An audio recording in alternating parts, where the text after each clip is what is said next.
Back in the late 40s and 50s, not only coached but competed in the light heavyweight and heavyweight categories on the U of A team in the grueling sport.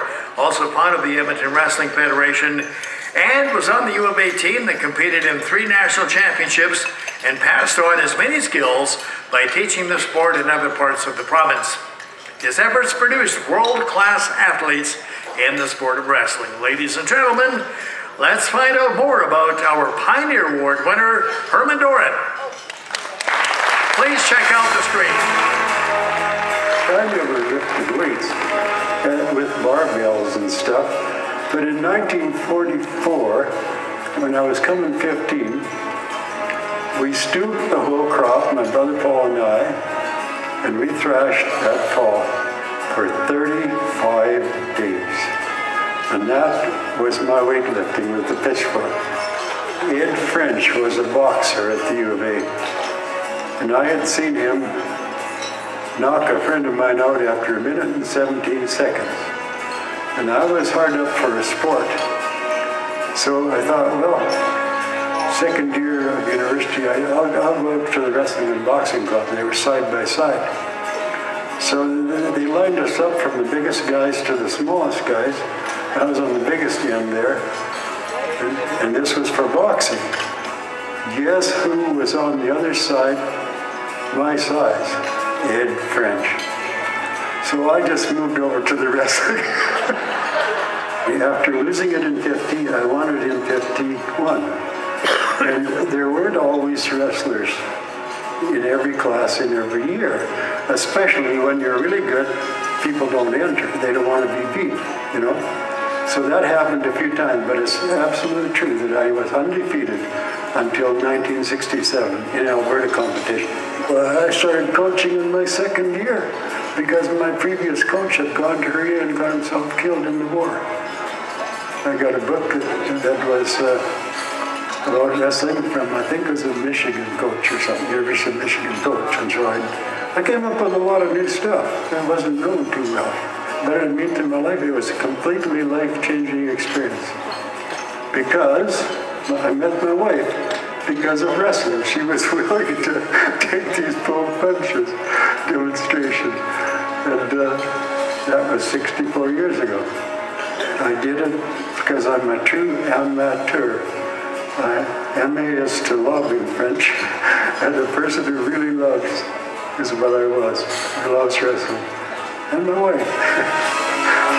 Ladies and gentlemen, please welcome to the Alberta Sports Hall of Fame 2019 inductee, Herman Dorin.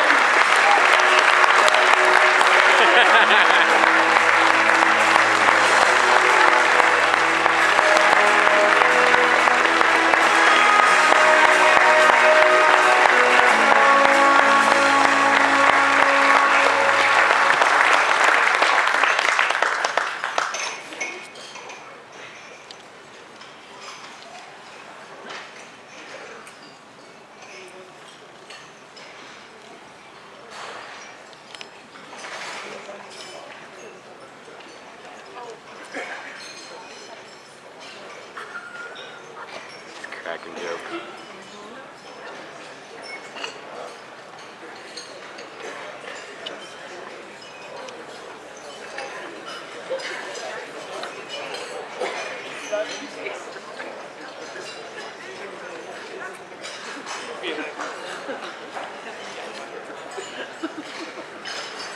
Well, they just told me I could say a few words.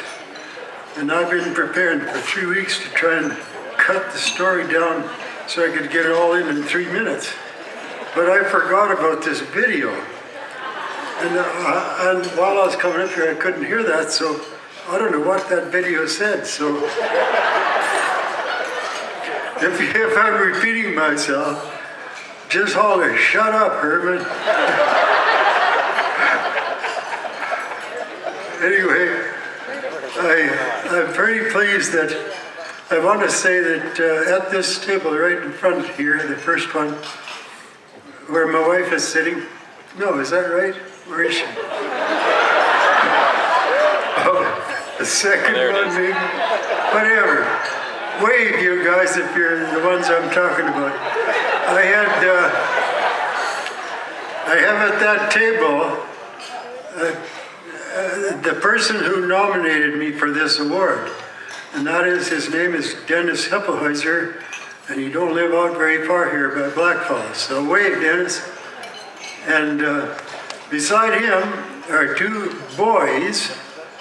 They must be 70, 80 years old now. I don't know anymore. But I taught them wrestling. They were boys. And they came all the way, or at least I taught them, in Winfield, Alberta. And their brothers, David Dunn and Jim Dunn. And I'd also like to introduce, talk about support in a small town. You may not realize it, but you've got tonight here the Deputy Mayor of Didsbury coming on my behalf. Wave your hand there. And also another councillor and his wife. Wave. Okay. So I don't imagine too many people, these people getting awards from Edmonton or Calgary can have the mayor or even the deputy mayor come. And I want to say something, a really big thanks to my wife. And I've also got a table full just over there of my family, or our family. And I can't really read minds, but I'm thinking that some of them are thinking the wrong parent is getting the award. So I know there's a lot of terrific organizers here. My cohort in wrestling, he was a terrific organizer. And I know there's all sorts of organizers. So what I'm proposing, I think I'm too old to do it myself. I think you should have a Hall of Fame for mothers and wives that have put up with their husbands for at least 65 years. So there you go. There you go, organizers. You know you've got support there. And I don't know where this Hall of Fame should be, but it should be just full of kitchens.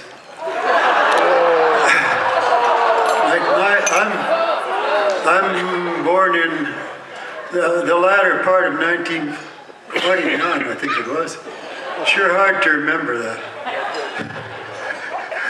But my wife in 32, she was born, and we're still living on our own in our house. And she's even planted a garden yesterday with the help of our daughter-in-law over there at the other table. And we're doing just fine. Shirley, that's my wife's name, Shirley. She still does all the housekeeping and all that. She does the cooking, and she does the vacuuming, plants the garden. It's absolutely amazing. And I try to do my part. I eat.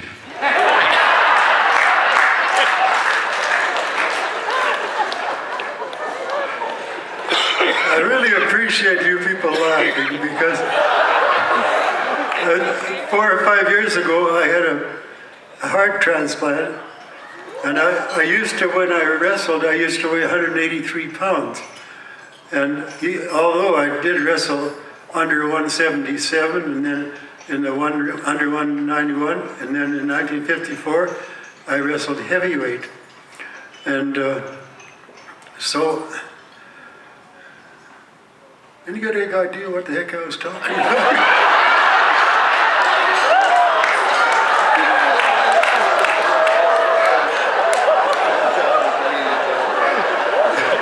Well, I go to I think I got to go on a different subject. Unless somebody can tell me to cue me in. How much you weigh now? Oh, that's it. Thank you. You know, I think it's a bad English to say we are growing old. I'm not growing old, I'm shrinking old. I weigh now 163. And if anybody can supply with a paper bag big enough for me to fit in, and then I could get in there and get somebody to hose it down, and I could see whether I could fight my way out of that. I kind of doubt if I could.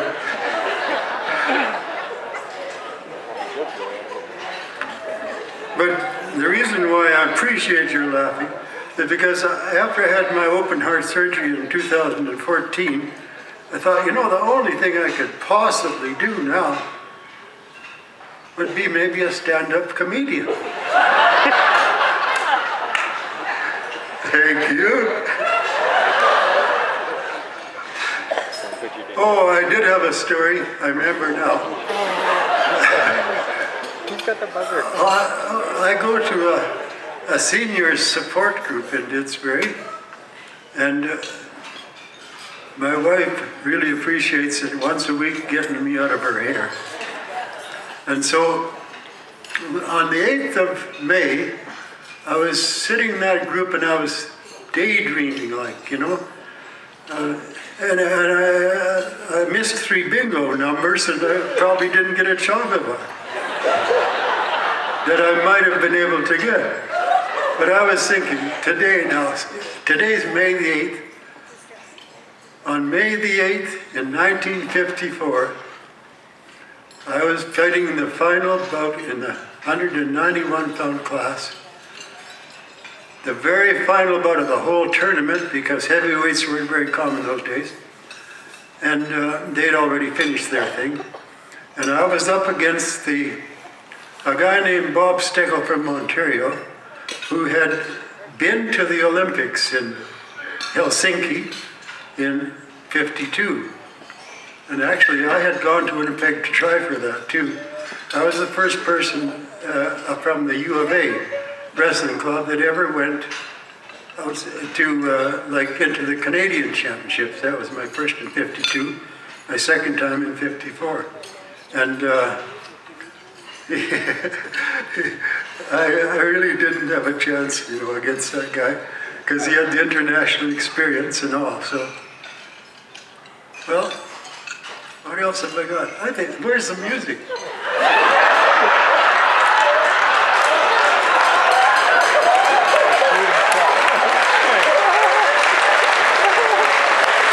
That's what he said in 52. This apparently, they tell me, is a ring. And I had a wedding ring once for quite a while. But it's so long ago that the thing wore completely thin and broke, so nobody even wear it anymore. But I don't know. What else could I say? Thank you for being such a great audience.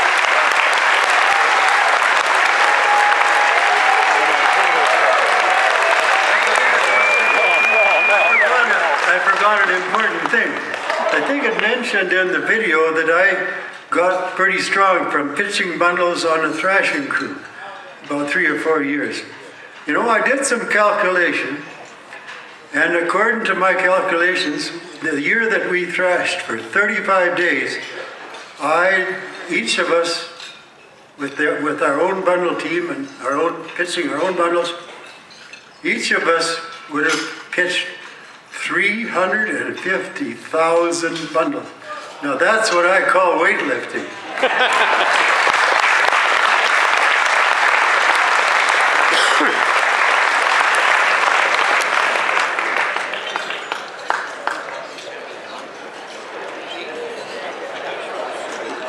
What a fantastic sense of humor. Love the guy.